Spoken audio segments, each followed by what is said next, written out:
Hi, everyone. Welcome to another episode of the podcast Circle of Hope. My name is Valerie Hope. I am your host, and these are conversations that help us discover and explore the types of circles of people that help us grow and thrive. And today I have a lovely introduction to make to you. Here as a guest is Dr. Carla Pulliam. And Carla, this is a part where I like to tell people how you and I became part of each other's circles, right? So it must have been maybe 8 months, 9 months ago, sometime, I Ish, guess, that feels about right. ish. And we happened to be volunteering for a mentoring program. And I don't remember even what the topic was, other than this was college readiness program for young adults. And you and I were both in the same, I guess, panel. Was it even a panel? No, you were moderating the panel. That's what it was. Supposedly, yes. Supposedly. It was kind of like a transition panel. In any case, we just in between moments with the students, you and I started having really interesting conversations. I think we covered everything from menopause to school to I don't even know, careers and all the things. Yeah. So I was so grateful to at least, know that I made a new connection during that time. It was obviously fun to spend time with the students. But thank you so much for showing up for our podcast today. Yeah, my pleasure. I told you when you told me you were doing this, I was secretly wishing you'd invite me to come. So I'm very happy to be here. Why? Why were you hoping that I would invite you to be on the podcast? I enjoy our conversations and I have maybe a little touch of the performer in me, and I've done a lot of thinking about the things that you and I have connected around. And I thought, what a great way to, I don't know, think it through a little more, get it out there and form a connection with you. You and I are getting to know each other, but so the more the better, I figure. Absolutely. I like being on podcasts too. And the best way to do it is to have my own. So this is great. This is great. Well, one of the things that I like to start, at least with this conversation, is how was it that for you, at least from your point of view, that moment where we met in during that mentoring opportunity, what was it about it that made it like, hey, we should follow up? Because very quickly, although there was so much going on, we exchanged cards and we contact information. We then made plans to do a Zoom, and you introduced me to some of your team. So what was it that in that moment indicated for you, like, yeah, I want to follow up with this person? Your energy, I think. So I think, we're talking about networking and connection. I think so much of it is embodied, is kind of a Mhm. felt sense of somebody or I mean, we talked about a lot of great things, like you said. I think we talked about critical race theory in schools, and we talked about menopause, and we talked about our backgrounds. And so it was quickly very clear that we shared a lot of interests. But I don't know if I told you this, but watching you then interact with the students. Mm. So it was like a college readiness thing, maybe. I think we were Yeah, there to represent different careers, and that's right. Yes. scholars were coming through to think about careers. And so we were talking about, how you know what you want to do and how you get yourself there.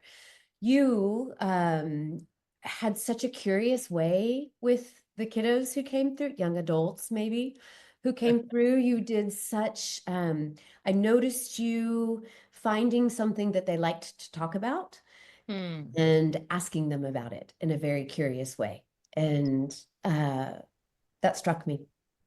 Thank you. I absolutely love doing that. I have to say that on my side of the table, I was thinking, oh my gosh, I'm taking over Carla's moderator. And I'm like holding court here sometimes. And so I felt bad. And although you were so gracious throughout the entire thing, and obviously we had our little moments where we could connect and talk a little bit between the students coming in and out. I did feel guilty because I was just like, Valerie, this is not your show. Let Carla take care of this. Did you have that? Was that going through your mind at all? Like really? Not, I was not resentment of that, gratitude, maybe. So there's Oh. two things that go through my mind. One, and I don't know if you have this in you, is this like competitive sense of, oh, she's better at this than I am, maybe. Like, Hmm. like, Happens to me. but Also, how to say this, not to diminish myself, but you were very good in that setting. And I think Mm, part of connecting is kind of thinking, you were rocking it. So I think that was great. I think you made it very successful, and I was kind of glad to be off the hook a little bit. So I'll say initial is this sense of, oh, am I good at this? But okay. obviously, Okay. look where it brought us, right? Oh, I really liked, and I think it's not like I disappeared. I hope that I, no, not at oh yeah, all. could sort of jump in there and show up where I wanted to and felt like I needed to. Yeah, I think especially for you in bringing in all the other professionals, because the way this was set up, it wasn't a static, we're here for 30 minutes only and that's it, we're done. It was, students, it was kind of like an open house kind of vibe. So students could come and go as they felt interested in what was happening, but there were other professionals also sitting around the conference table, so you would be really inclusive of them. I think you made your job was to host them, really. Oh, us. Them. Host us. I got And, you. yeah. Um, but you were so inclusive. I wasn't taking on that role. That's the one thing I was very clear that I was here for the students and to speak with them and connect with them. So I wasn't making an effort to like necessarily, not that I recall bringing in all the other participants, all the other mentors. So I was really grateful for you for being that hostess that was bringing, making sure that all voices were heard too. But yeah, it's interesting because I think in a moment like that, describing that, hey, this person may or may not be taking the spotlight. There, it could have been divisive. Right. In some cases that doesn't create connection, it does the opposite. And so, but I do think that because we did take advantage of those moments where we could talk with each other, that, and it was in a very we went deep, it wasn't like a superficial, how was your day, what are you doing on Saturday, that sort of thing. I think we could really kind of dig into, oh, this person's mentality, and like, your willingness to engage in conversations like about menopause and critical race theory in between open house moments. It's pretty spectacular. That does not happen easily in general circles, at least not in my world. And so Yeah. it's like, oh, okay, she can hang. This is gonna be good. So that's why I was like, oh, we definitely need to continue this conversation. So that was great. Anything else you want to add about that? Yeah, actually, you make me think of a lot.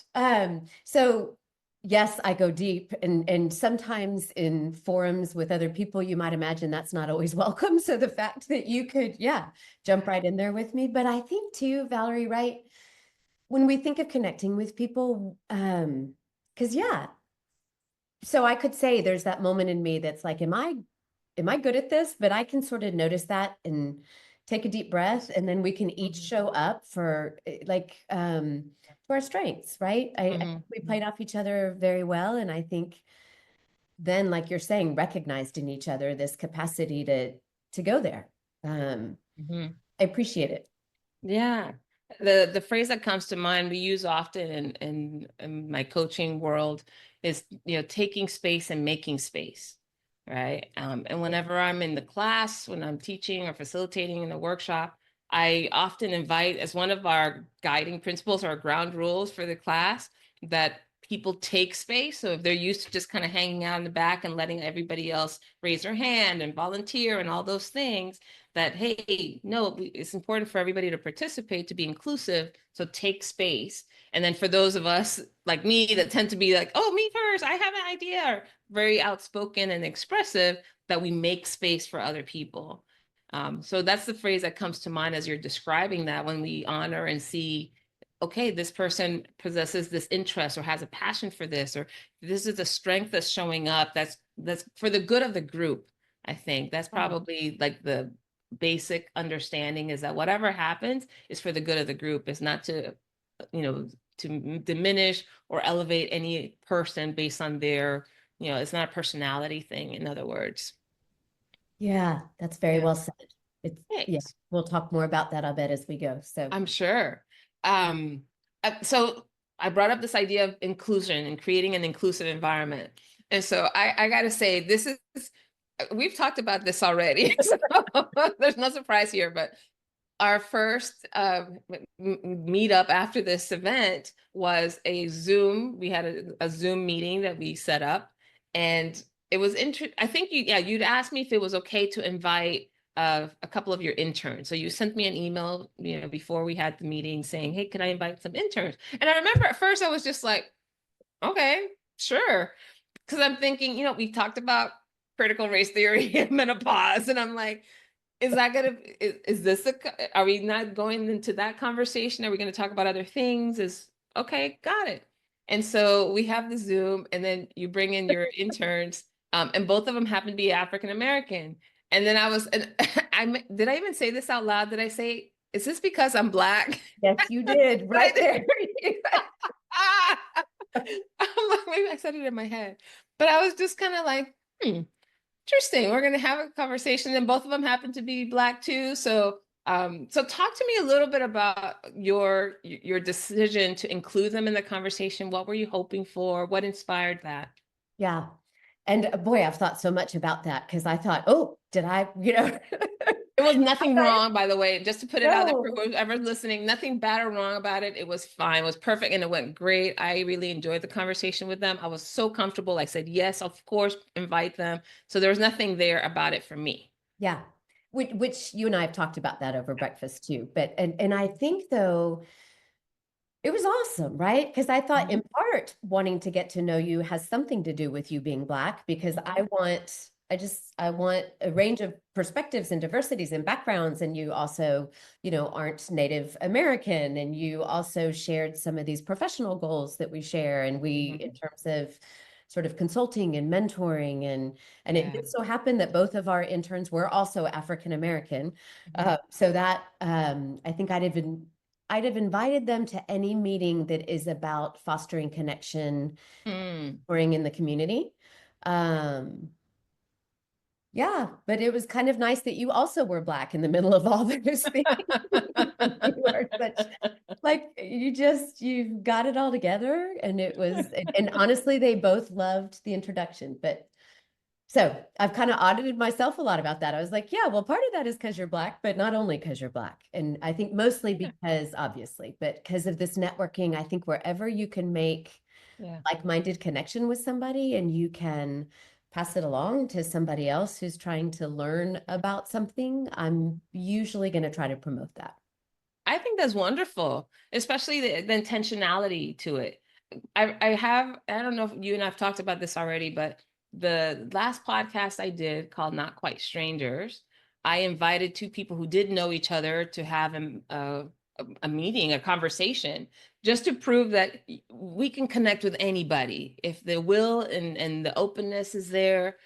And they literally did not know each other when we met on the podcast. It was like a reveal. And I've been asked, like, what had you bring these two people together? Either the guests asked me, like, what made you think of connecting the two of us? Or others have asked, how do you go about matching people up? And for me, most of the time, it had something to do with, either I want to bring people who, oh, this person has so much in common with this person. I think that would be a really cool conversation. Or, oh, this person has this point of view. This person has a different point of view. That would be really interesting to see what's where the friction or right the differences are. In some cases, I was just like, oh, no, these are just really good, high energy, high spirited people. I think would be a fun conversation. So there was intentionality. It was subconscious, not subconscious. There was some of the reading the tea leaves in my mind about like, okay, I think this would be a really good connection because of the energy. But I did want to bring a lot of diversity. I wanted to make sure I had as many, men and women represented. I wanted different ethnicities and, countries, and like all of those things were really intentional. Now, this was the purpose of a talk show, of a podcast, which I knew was going to be going out into the ethers, right? For you, though, this was like your own personal connection with people. So, how do you go about deciding what you need or who you want to connect with to expand your circle? Yes. Oh goodness. I was about to ask you whether you meant Oh, professionally or personally, but I it know doesn't kind of matter. the same, right? Yeah. Um, so there's this idea that you want diversity and then you make them all think the same. You bring a bunch of Mm, people of different backgrounds and genders and colors, and then we think, here's what we do at my organization, and you should learn to do it our way. mm, My business partner and I, Dr. Zane Dodd, we started Chrysalis together, intentionally are trying to create an environment where everybody grows into their passions and plays to their strengths. And mhm, the idea is that, and this is behind my clinical philosophy too, it's behind the mission statement of part of Chrysalis that I do, is that if I can help you find your lane, you can help me find my lane, we're yeah, gonna create something much bigger together, right? mhm, That you don't, as long as we can stay curious about each other instead of yeah, trying to, back to our original conversation, right? Instead of trying to dominate each other, or, yeah, but if we can each find the best expression of ourselves, it's going to enrich all of us. absolutely. It's interesting. You were asking about the distinction between personal and professional, right? But you said you do it both in both Yeah. areas of life. You have this approach, and especially nowadays we're hearing so much about the intention of bringing diversity, equity, and inclusion, um, that so many companies and organizations in the professional sphere really embrace and are now shying away from, especially the terminology. And there's been so much baggage added, meaning added to the terms that have made people really uncertain about, like, are we doing that anymore? Are we not doing it anymore? Yeah. And I'd love to hear your personal take, if you have one, about that dynamic and what's happening there, and how is that influencing how you and your practice, right? How you all going about having that level of inclusion and diversity in your space? Sure. Okay, let me organize my thoughts because there's a lot of Sure. ways to go with that. And I imagine you would want me to also, but I'm gonna try to steer away from the political, right? I'm staying maybe consistent more to a personal message of how I see Sure. that going in the world. Okay. Sounds I good. will say my first reaction is that I'm very glad to own my own business and work for myself. Great. Yep. And that my Yeah. business partner is very like-minded in a lot of ways. I think I have a kind of personality. Like you said, I'm very intentional. I tend to be pretty mission driven. Yeah. I think it would be very difficult for me to have to change that according to whoever's in charge or the mission of the Mhm. organization or those kinds of things. So, Yeah. so there's that. I get to do it my way, and that Good. gives Yeah. me great joy. Um, in the world, I think it's so complicated. We label something, we compartmentalize it. It takes on a lot of meanings that become monetized and weaponized. And I think how DEI gets expressed in the workplace in different companies under different administrations is so complicated. And Yeah. I think one thing I'm learning about myself is I approach menopause and beyond to play with our and get the wisdom Okay, of bring it in there. Yep, it's here. having being more middle-aged, is I can impact my space. And I don't I don't tend to be very preoccupied with group dynamics as much Mhm. as trying to work in the dyad, work in my little area. Yeah. And my hope is that, back to helping people thrive in their lanes, if I think as humans, we weaponize all those things, DEI and otherwise, whatever all the policies are, out of unmet needs and unexamined needs and Mm. insecurities within ourselves. And I think being a therapist, that's part of the mission, that if I can help somebody be better with themselves, then I can be a kind encounter in the grocery store line or in the letting somebody in my car or in a therapy hour. Yeah. That's my model for making the world better. So Hmm. does that make sense? I have a whole mission statement about it, but I think if we could all be sort of reflective and self-aware and have our basic needs met, we're going to be better human beings. And then we Yeah. create communities and societies and governments where we're not trying to one up each other and demonize Yeah. each other and weaponize concepts. Yeah. Oh, that resonates very deeply. In fact, when this I'm going to call it an adoption of this DEI as a, still for if we haven't already said it, diversity, equity, and inclusion, right? DEI. When that started to come to the forefront, especially, in the midst of the pandemic, George Floyd had just been murdered, and there was a huge outcry in the community, and there were so many things in so many different parts of this country where not even the country, it kind of became a global movement in many cases.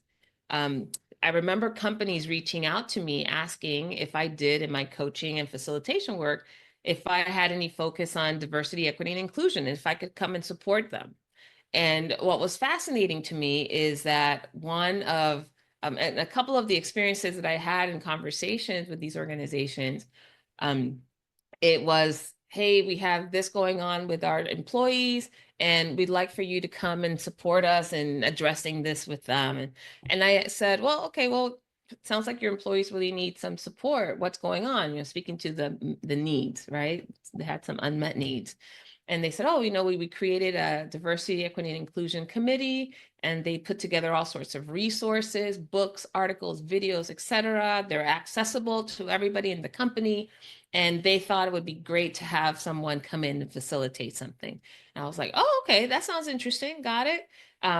So what happened with the resources that you provided? Are people reading them? Have they been helpful? What impact have they had? Not sure.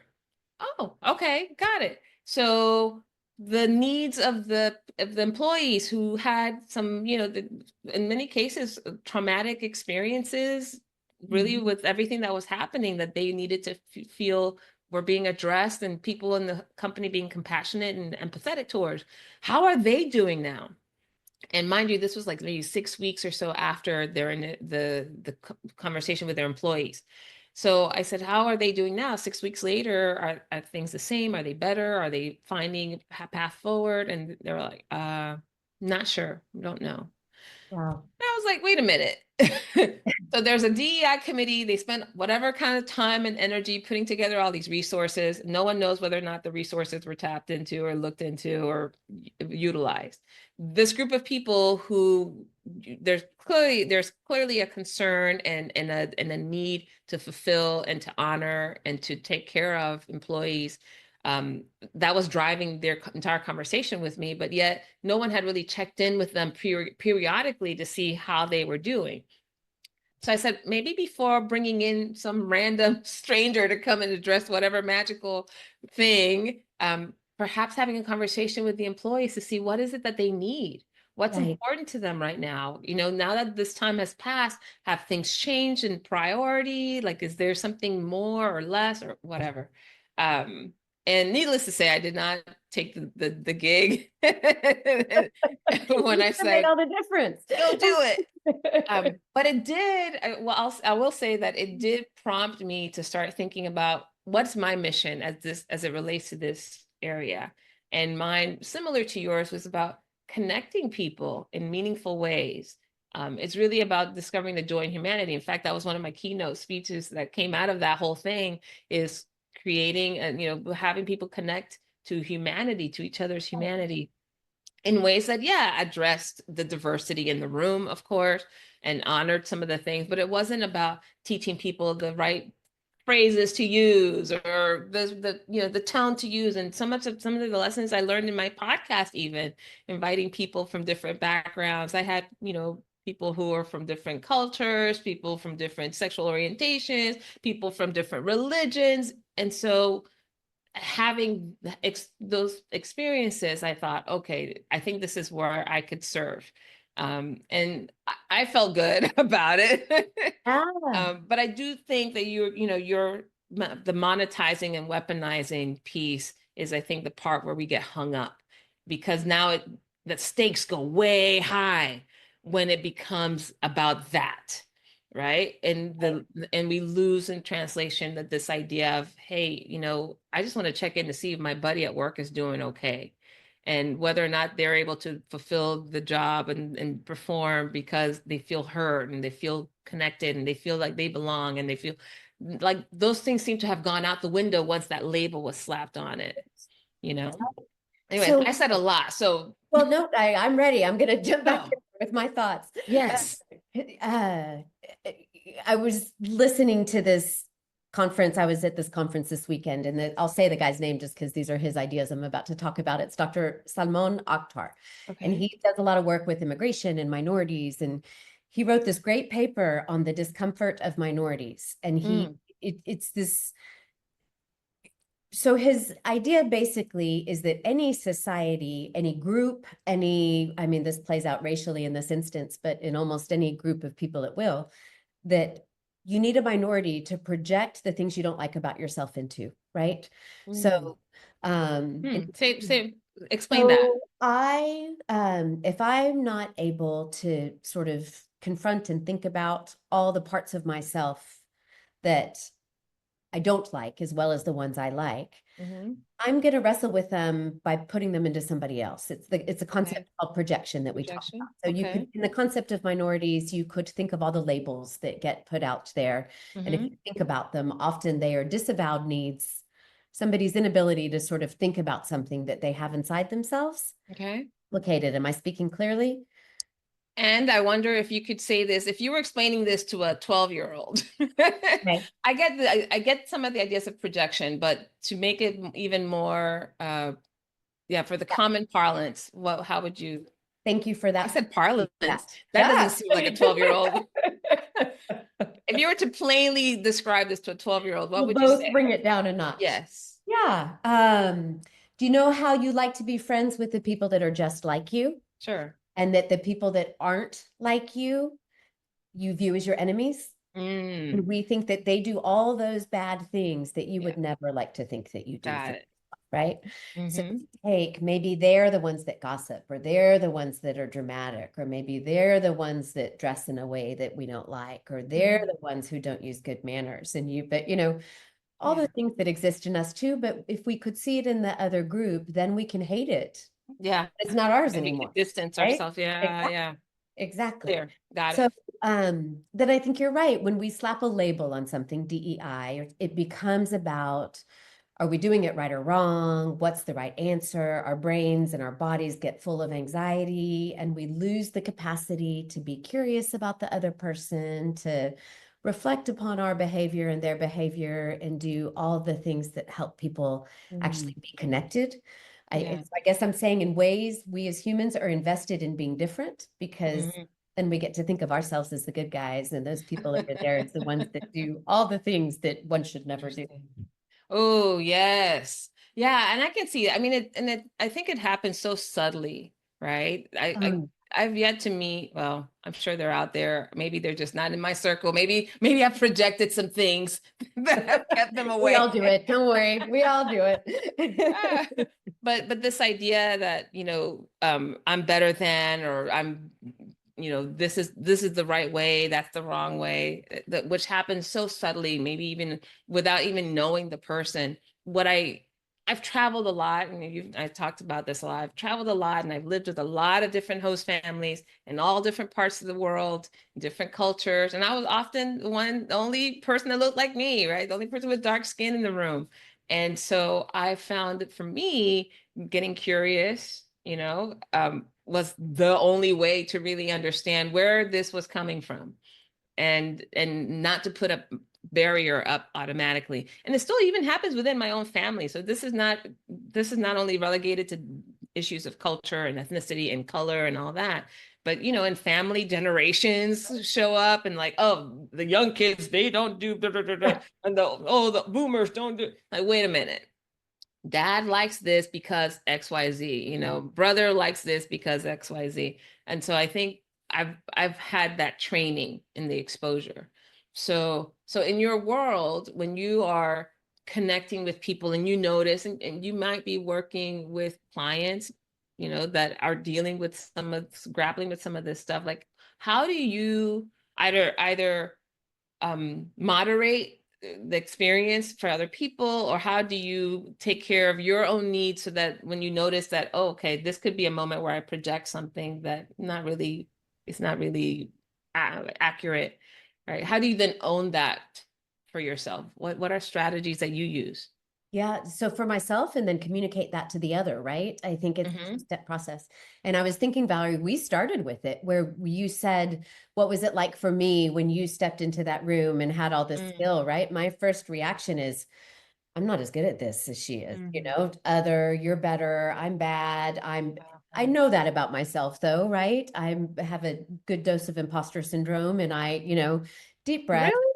Aware, yeah. Oh, yeah. I know. I hate it, but yeah, that's a whole other topic. And I like I to mentally don't fill. believe, I just want to say, I don't believe in imposter syndrome, but I want to put a pin on that because I want to come back to that. I think Okay, this would be good. Yes, we've got continue. way more than an hour's time to talk about here. We might need to Anyway, do a part two. All right, go ahead.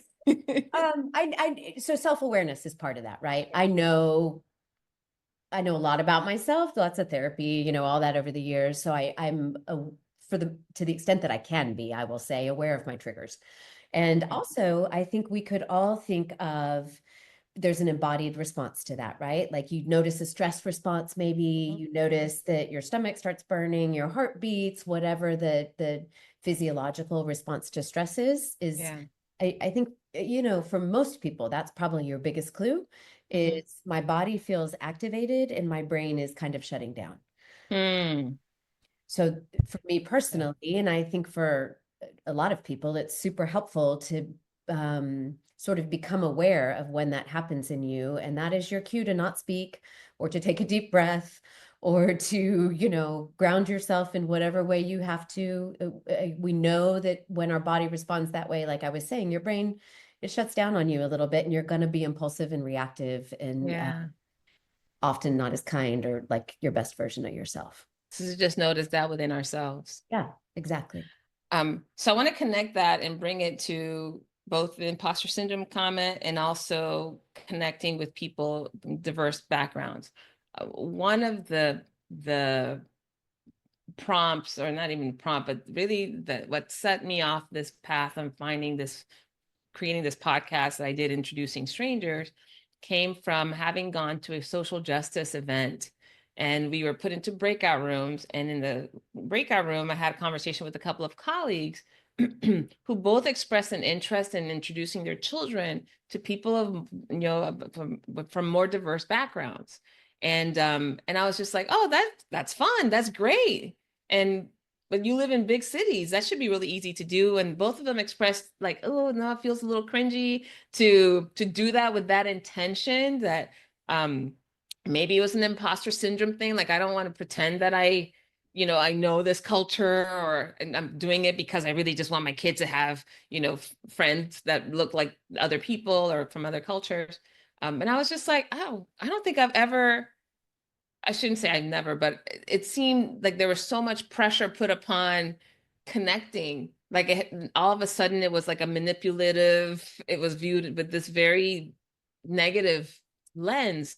And so I'm curious for you, if you were to think about how you go about bringing diversity into your own life. I I can't imagine you have a checklist like, okay, I need Latino, and then I need an Asian, and I need an Indian. Like, what is right? I don't either. But I wonder, like, what's the path to identifying the need in your circle, and how do you go about filling that need with diversity, right? In a way that's congruent with your values.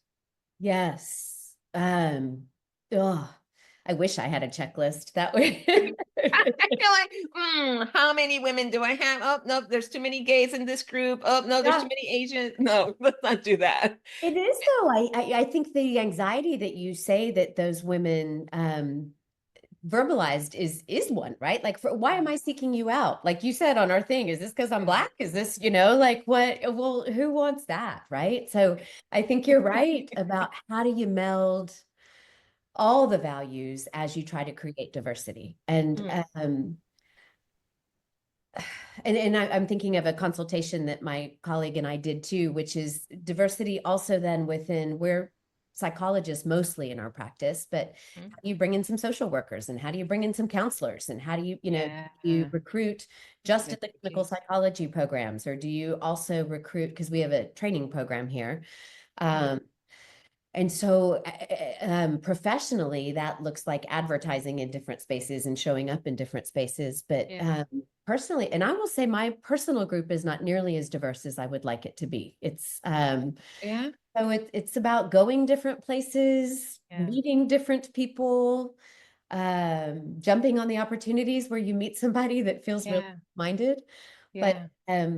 I think you talked about reading the tea leaves earlier. There is some sense of like feeling something about somebody, right? And you Yeah. think you've got something to teach me, or there's value in knowing you and trying Mm. to bridge that. But I think it is a challenge, right? I don't know. What do Yeah. you, how do you tackle that? I'd like to learn from you maybe too. Mm. I I wish I could, well, there is some intentionality for sure, but I think so much it has to do with my background. And I wonder if also that plays a role because I come from Panama. It's a very diverse Latin American country, first of all. Growing up, we saw all shades and all ethnicities. I mean, not all, but we saw a lot of different ethnicities. So it was not unusual to be in a space where you have someone with Asian features and somebody with kinky curly hair and somebody with straight jet black hair. Like there was a lot of that growing up. And then when we moved to the US when I was 9, it looked a little different, obviously being in predominantly American spaces, but we were in the military. So the military also had its share of diversity too, people from different parts of the country, et cetera, and sometimes different cultures and ethnicities. But I do remember, for example, in Hawaii, we lived in Hawaii for 4 years. I was there from fifth grade through eighth Wow. grade. And most of my friends were Asian, right? Filipino, Japanese. My first crush was this guy from Japan or Japanese descent, I should say. And so that's always kind of been in my world. That's been my world. And being in any group that was homogenous to me felt rare. That's odd. That's where I felt like, okay, this is weird. There's only Black people here. Like, unless it was like my family, of course, right? But even in my family, if I showed you my family picture, like my nuclear family, my older brother is married to a woman from Spain, very fair skin. My younger brother is married to a woman who's from Vermont, who's white. My boyfriend's Egyptian, right? Like we have created this Yeah. little space, a little island of variety too. So it doesn't feel fair sometimes for me to say that everyone should think that way because not everybody's lived like this. And so that's one part, one big part of my life. And then the other part is because I have been so fulfilled and so blessed by different cultures and different ethnicities have taught me things about myself, and I've expanded not only my knowledge of the world and culture but also my diet, the foods that I eat, the habits that I've taken on. I'm honoring Ramadan this week because my boyfriend is Muslim. Like there's all these things that I have now added to my life that I need to bring diversity because of the person I get to be as a result, Yeah. So that's kind of what that's where I connect to it. It's like I need diversity because I know I grow and I learn and I expand as a result of it. Like you are being, you have such an energy. Like I really look forward to getting to know you better. That it is a very open, accepting, non-judgmental kind of way of approaching people, which you Yeah. use it, which I think is awesome. I'm blessed, I'm so grateful for that because these conversations wouldn't happen otherwise. Yeah, I think it would be much more challenging to connect like this. But I don't take for granted that it's a good way or best way to be. I right. just think that, I asked you that question about is it because I'm Black? Is that why you're introducing me? Because I knew I could. Thank you. Let's be clear. I That's knew an that I honor could too. ask you straight up and, a woman that talks about menopause in front of a group of people, I know you can really get down with some deep conversation, right? Because not all women are comfortable talking about those kinds of things in mixed company or whatever, right? So that was, I knew I could ask you. That was number one. And then I think number two is I wondered, in your world, is it, you said your personal group is not as diverse as you would like it to be, or so you hope for it to be. So I'm curious about, what is that like? Is there some barrier to creating that? What is it that you think is happening that you don't have that same value reflected in your group? Yeah. Oh, your questions are tough. I like them. It's no, it's great. I was thinking while you were talking earlier, and you were recounting that story, that I know that fear inside myself, that I'm Mhm. going to so I'll tell you, and I was thinking of another story. One of our clinicians here at Chrysalis is African American and was talking about building their practice and where to advertise themselves.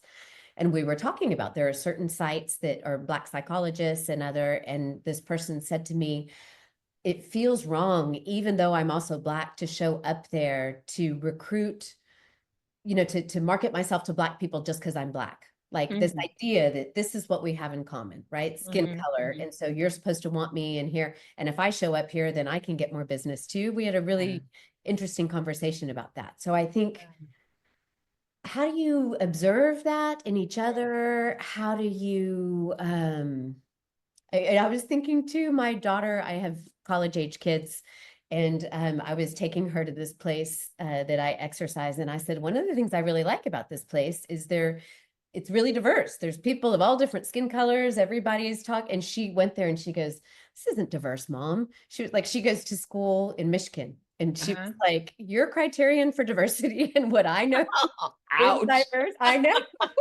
And I was like, oh, Oh. okay. Ouch. And yes, right. So Leave it to a Gen Z millennial or something. yeah, they got a lot No, to teach us. Woo. slap a label on that. No, no, no. But I think maybe fear would be the best question to ask. Am I going to come across wrong? Am I going Yeah, to, I think I know my intent, although I think we all have all kinds of internal BS that we do and don't know yeah. about ourselves, but um Mm. fear, maybe. Fear. Is it possible, and I don't know this to be, yeah, I don't know how this would go, but is it possible that just sharing with somebody your intent up front could either eliminate the fear or could even bring people closer? Because I think I asked you about if I was being invited because I was the Black person, because I could, and I knew that you would answer honestly, but I also sensed something. Yeah. Like there was something in me that sensed. I don't ask everybody a question like that because, oh my gosh, wait a minute, you brought three Black people, that must mean that you, I don't have that, but there was Yeah. something that I sensed that perhaps prompted me to ask. So I wonder if you were to just address it up front, like, hey, Valerie, I'm working with these two interns, they're both African Americans. I'd love for them to meet someone like you or whatever, that maybe up front would have, I don't know, what would that Ah, have been like? Like, well, can I ask you what you sensed? Because I'm very interested in how that comes across, or like or if even if it was just kind of a vague thing. I don't know if I can put my finger on it, but I just, oh, so you send me, first of all, the email you sent didn't say anything about who they were or their backgrounds or their skin color, right? Yep. Appropriately. So that would have maybe, unless you, again, with the intention attached to it, I think would have come across differently, but you didn't say that in the email. But so when I met them and both of them happened to be Black, and I was just kind of like, huh, does this have anything to do? It just, Yeah. the I don't even know. It was something very subconscious for me, and it could be that a conditioned response to someone who's used to being in spaces where I'm, the minority in some spaces, where when something like that happens, it's like, oh, is this a, if you were a Black person also introducing me to other Black people, maybe I wouldn't have given it a second thought, Right. or if you're an Asian person, I would have been like, interesting. Right. So it could be some of the conditioning too that I have about that. Interesting. But I think you're like all relational interactions, right? We both bring something to it. I Yeah. think part of that, so maybe the non-racial part of it was that those interns are here in part because we do chrysalis community, which is this Yeah. branch of our thing that, and I had met you in that context. Hmm. But I did think, look at this cool Black woman who does all these things in the world. And as I think about that, I think, do I think that my Black interns might have especially wanted to meet you because you were also Black? Yeah, I think so, maybe. So what do we like? Not what do we do with that, but I'm so glad you say That's what that. I was asking my, like, what do No, we do that's with like, so I think the first thing is the talking about it, right? So Yeah. if I led with intent, what would I have said? Something like, uh, yeah, I'm playing with all the versions. I don't know, but what would Sure. be something that I don't know if we know yet. We're playing with ideas. Like what would have not given you a felt sense of something that you wanted to kind of talk about and come at? I don't know if that, if anything particular would have done that for me, but I'll say the reason I got connected with Eagle Scholars in the first place, which by the way is an organization that we were supporting that day, is because I was at a Latinas, for Latinas brunch years ago, and overheard a conversation with these two young women, Hispanic descent, who granted, I was eavesdropping, but they were talking about how the speaker that they had at this luncheon and all the things that they were learning during this luncheon was so helpful to them. And they wish they'd had a mentor to walk them through that in their college years as well as in their professional space then. And they're probably like late 20s, maybe early 30s, I guess. And so as I overheard that conversation, I remember thinking to myself, you know what, I've navigated both of those spaces very successfully, I feel, and I probably should be doing something to give back in to other immigrants, to other Latin people, to, I don't know, other Black women. I'm not really sure where. So I remember reaching out to my mentor, my former boss, who's white, and I said to her, "Hey, I need to find a group or do you know a group that supports people who are either Hispanic or other ethnic groups that or immigrants that I can support?" And so I led with, this is what I want. This is where I want to spend my time and energy. And so that's the one time, I'm sure I've done it in other ways, but I remember professionally really feeling that this was a place where I needed to really plug in to offer something. And that's how I was introduced to Eagle Scholars. And that was just an abundance of diversity in ways that I hadn't even imagined. Right. And so I think being able to articulate the need, I think to your point, hey, I Yeah. have a need for my interns to Yep. expose and experience XYZ. That could be a good lead in. Yeah. What do you think? Yeah. I think how often I would say I like to mentor women and Mm-hmm. um, what's it like to be a professional woman and managing Yeah. people? Are you aggressive or are you just assertive and menopause and all that stuff? But I do, if I start thinking about wanting to identify race as a criterion to lead with, I get some anxiety. And it's Mm-hmm. fascinating for me to hear that like I don't think you were thinking about it in that space, but as you might any number of other things that you would lead with as something you have to offer or not. Yeah. Do you think how do we generalize? Do you think that's something that everybody would welcome? Everybody who is a minority in skin color or something would welcome, hey, one of the reasons that I want you to do this thing with me is because of your skin color or some other minority identity. Carla, we're not a monolith. So Yeah. like, I mean, Do I mean, you think, Valerie, that all Black people would think don't let people think that. Black people who No. come from Panama who have the all the Look, identities? I don't even know if anybody in my family would say the same. But I think that's a valid concern because there are levels of sensitivity to being singled out for sure. But when I think back to, I have a very diverse group of friends, and And I remember moments where, in fact, one of our friends had a birthday party or something and invited all of us. And I mean, when I say diverse, I'm talking Lebanese, Japanese, Nigerian, Indian, like, so all these different nationalities and different ethnicities and skin colors, all sitting around this table, all age, same age group, right? Talking and laughing and whatever. And one of his parents' friends walked past us and just kind of did a double take and asked the, asked the son, hey, how do y'all know each other? Like, how did this show, like, where does this show up in life for you? And so he kind of explained, oh, we used to work together and we went to school together and they're neighbors and so you just kind of had this moment.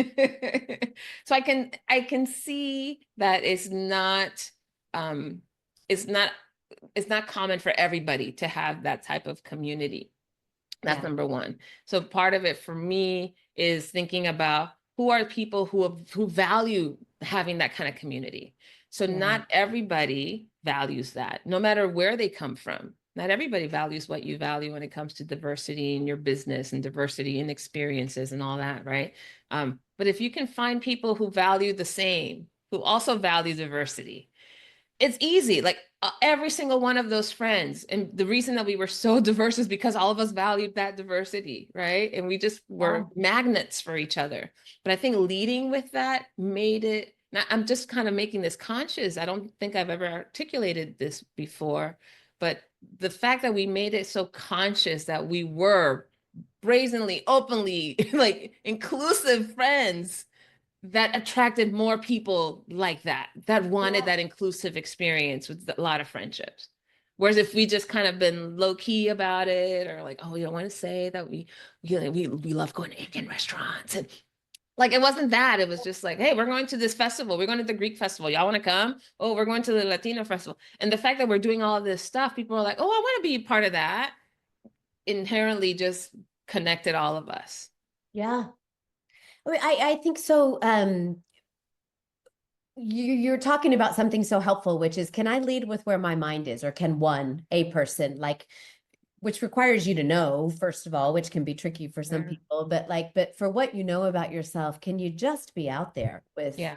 what you're seeking or what you want? And then you know where to meet me. Um, Yeah. and then also you could say, yeah, I'm going to meet you there or I'm not, right? But Yeah.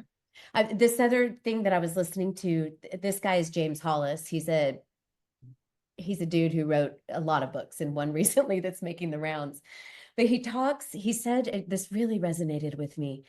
There's something of, maybe he called it pathological niceness, with this Mm. idea that um, you could be so compliant in an effort to be nice at the expense of your own sort of personhood or opinion, or, the person who Mhm. always says, no, that dress looks great on you, or no, but Yeah. then you don't know if they're telling you the hard thing that you would really want to know, or Mm. you don't, maybe you lose a little bit of trust for the voice of somebody who's always only telling you the positive. You don't know, Yeah. like, what else is going on in there, and how Yeah. helpful it is if somebody could know that and just say it in an Just encounter. say it Yeah.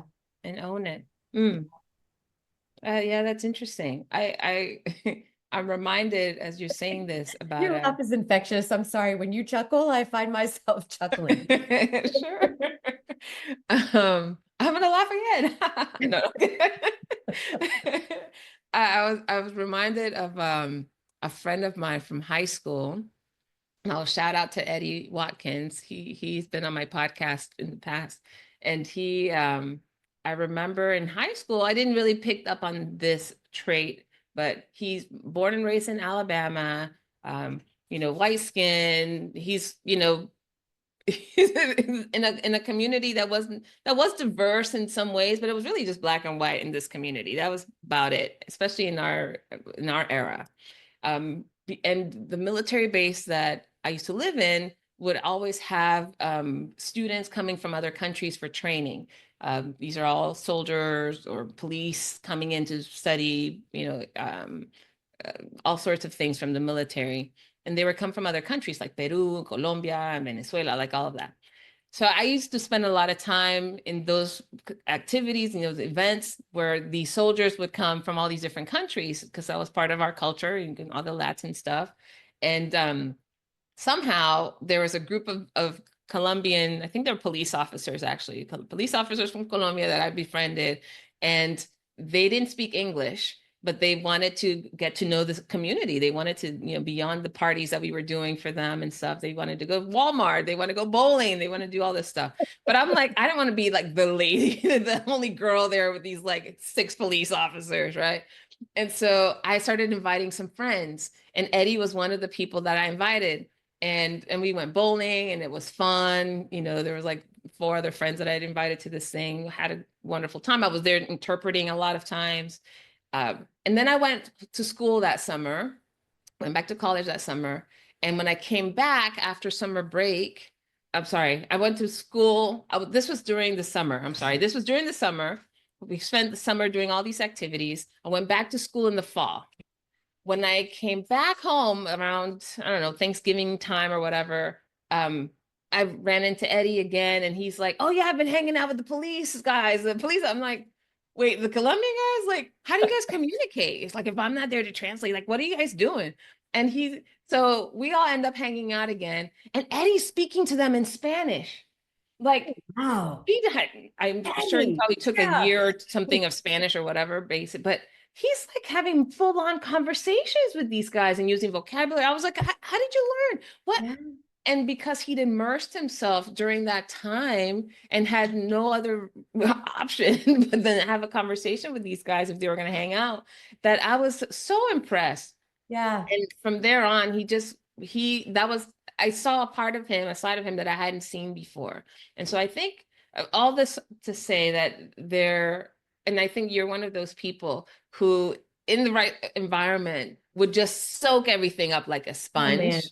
A hundred Yeah. percent. I have no doubt that you would be that person too. But I just remember being so impressed, but also that these men who had, they were so far away from home, that were really just wanting to connect, and hey, they were here for a few months training and whatever, and needed friendships, the value that added to their experience in the US, right? To have this American guy that took Yeah. such an interest, that learned the language, that did all this, and he became very good friends with some of them.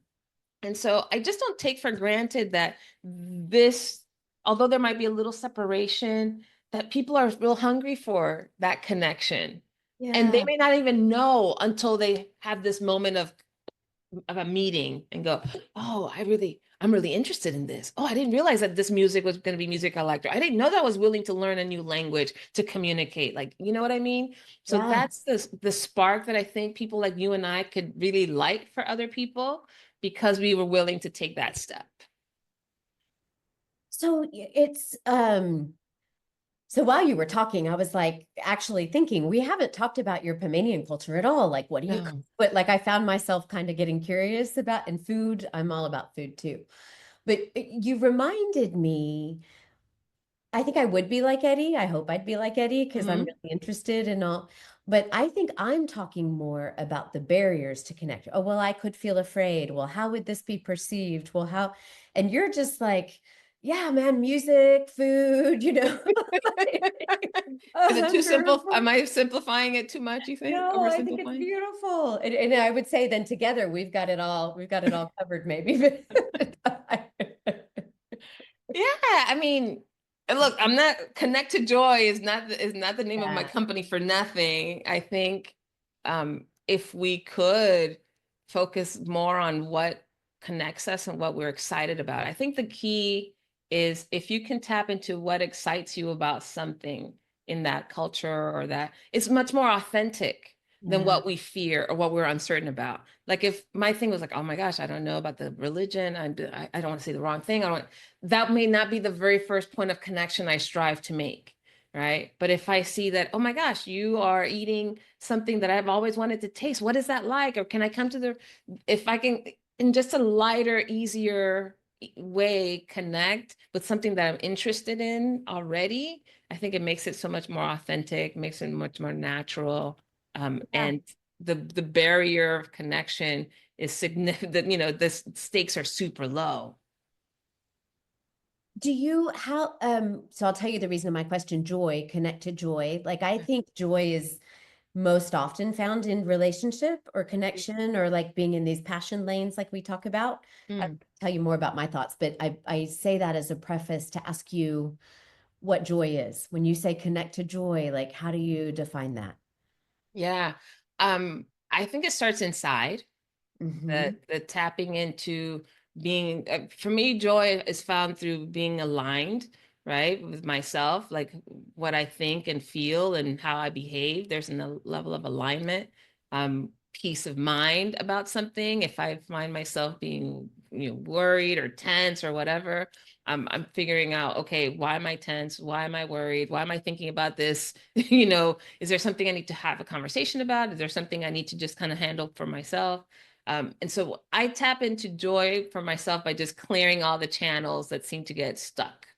Yeah. That's kind of where I define it, because with that comes ease. With that comes the laughter. With that comes the flexibility, right? Once I'm clear in here, and I've done a lot of personal development work, therapy and classes and books and coaching and all the things that have helped me. But I do think for me, it always starts inside.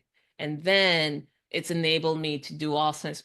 So like even the race thing and the culture thing, and I mean, we have a family with a lot of diversity. And so if I want to have a meaningful conversation with my sister-in-laws or their parents, right? If I have a bunch of stuff around race and ethnicity and culture and all that stuff in me, it's going to make very, very difficult for us to bridge some of the gaps.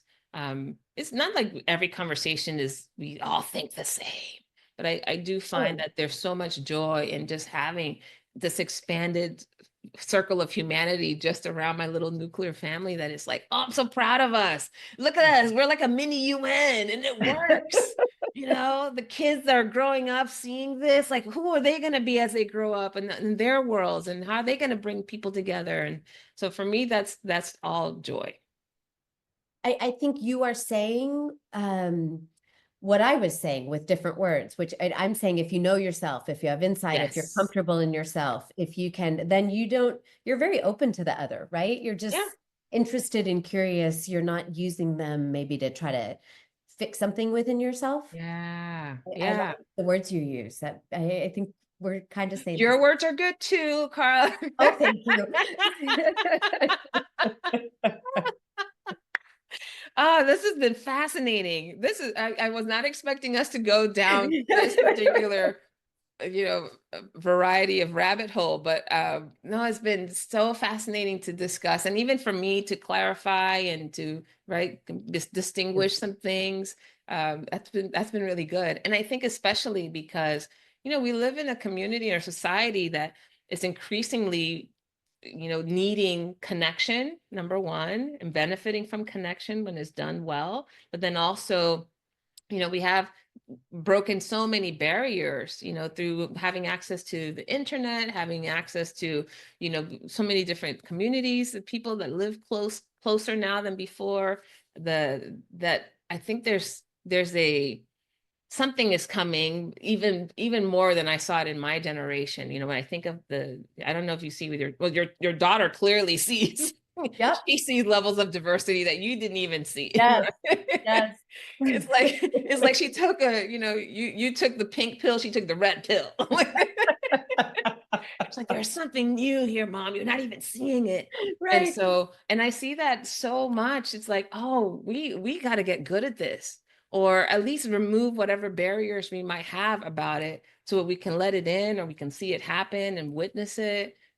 There's just too is the stakes are high in what we miss. In my point of view, is we miss out on a lot if we haven't cleared that channel, like you said, got to know ourselves. But I also think that, we are not able to, I don't want to say dismiss, that's not the word I'm looking for, but all these the monetization and Yeah. weaponization that's Yeah. happening Mm. become real when we haven't actually had an experience of our own, Yeah. right? It's easier to kind of buy into all that propaganda-ish material because we haven't had our own experiences to counter, them. And so I think the stakes are high if we don't want to, just fall into whatever's being sometimes promoted or publicized. I am so grateful for our conversation. I think so the non-12-year-old word I think that you were talking about is objectify the other, right? Yes. Like you're a thing that's part of this community and I don't have a connected experience with Yeah. you. So it's going to be easy to throw you into my out group, right? Instead of, so man, I think our missions are very similar. Yeah. Oh, I just want to say this one thing. I feel like, man, I'm on fire today. We might need a part two. That I didn't realize this until maybe a year or two ago, that I didn't realize that that was my brand of activism. For the longest time, I really thought that activism was like you go out there and you picket and you're protesting and you're writing letters to your Congress people and you're doing, like really active, politically driven mission. Um, and it wasn't until I was actually in a conversation with somebody who was expressing some deep concern about some of the changes that were happening in the political landscape. And someone said, "Oh, we don't talk about that here. This is not for this conversation or whatever." And I remember thinking like, what? Well, why not? This person is clearly concerned about their business and their livelihood. That's what they're concerned about. They're not concerned about, what parties has majority in the Congress. They're like, hey, is this going to impact how I make my living? Is this going to impact how I can feed my children? And so I spoke up and I said something like, not, that how do you call it? What was Objectify. Yes. Objectify, right? Yeah. Rather than objectify that moment of like, oh, this is politics, don't bring in politics or whatever. Just like, no, let's make it more human.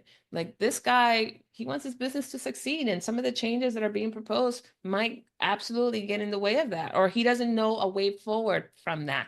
Maybe there are other resources that we can point him to. Like, let's talk about this, rather than just getting, so Yeah. you said something earlier like that I really appreciate, that this idea of when your body feels activated and your brain right, your brain goes numb or shuts down, that those are the moments where we need to start identifying that we're not going to connect, and people will need someone like us in the group that notices that, or that doesn't have a brain shutting down, that can reach out and go, hey, I got you. This is, Yeah. yeah, let's talk about this. Or, hey, no, let's bring them into the circle. Or, hey, it's okay, I got you. We'll talk about this afterwards, or whatever that is. And I Yeah. and I think that's the piece of activism that I didn't realize was so innate in me, that, oh Yes. my gosh, absolutely, which is why I wanted to bring you on and have this conversation. And I'm so glad that you're so open to it, because it's not something that I've talked about this much in this transparently for a while.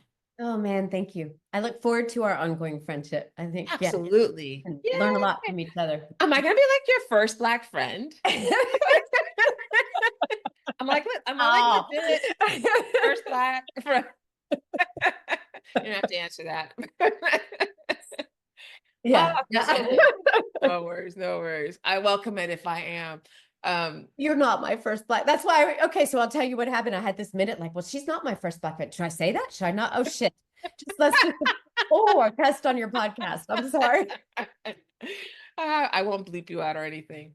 I'm All right. not hurt that I'm not your first Black friend, but I'm glad that you have more because you You're my wanted favorite. it. Don't say that. Your Black friend is God. just messing up friendships left and right. Yeah, I think we should just end here. Destroyed. Cleaning a wake of diverse trail of tears. It has been such a pleasure to have this conversation with you. Thank you so much for being so open and willing to share and questioning, really, and to ask some of these really insightful questions too. Is there anything you want to end with before we close our time together? No, thank you. Thank you. Fabulous. Yeah, I look forward to more. Same. And by the way, in the show notes, I'll make sure to add your website. So in case people are looking for some support, therapy, or, so they need a psychologist, or the community that you have created, I think that would be lovely. And then some of the books that you mentioned, I would love to get maybe the names of the book paper and the authors. That way we can also let people know how to connect to those ideas. Great. Cool. Awesome. Thank you, everybody, for tuning into this episode of The Circle of Hope. Uh, Carla, you were awesome. Thank you, and have a wonderful rest of the day. Thanks for joining me on this episode of The Circle of Hope. Don't forget to subscribe, follow, and share with someone in your circle. And if you're curious about the upcoming book, visit valeriehope.com for updates and extras. Until then, stay connected.